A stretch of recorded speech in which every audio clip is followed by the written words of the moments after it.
Hi, Kevin from Darby Training Systems. We're going to be talking about the side bridge progressions. The side bridge is an excellent exercise.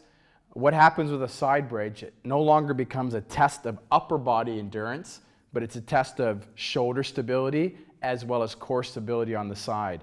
Remember, when we start talking about the core, a lot of people think it's the six pack. It's really the front pack, side pack, and back pack. So the side bridge is taking care of some of the endurance function in the side pack.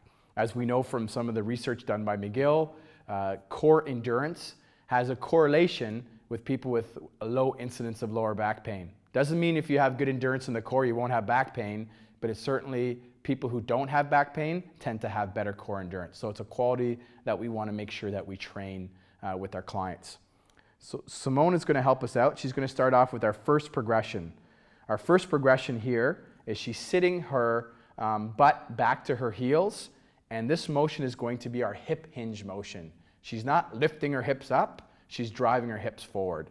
So go ahead and execute that motion for me. And when she drives her hips forward, just hold the top position for me.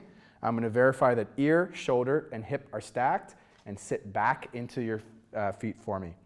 Great, that's progression number one. When a client is able to do that, and in your programming, it should be programmed for 3 second, 5 second, 10 second, 15 second holds, whatever level the client's at. Next progression, straight legs. The top leg is 1 fist distance between the heel and the toe. Again, bring the elbow a little closer than you think. And as a coach, you should always be positioned at the lower back. So come up into the top position.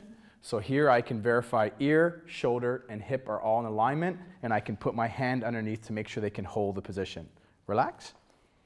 The final progression, which is a more advanced progression, is a transition now. We're going to add rotation into this, and where we need to have good coordination between the hips and the torso. So I'm going to have Simone move up into the position.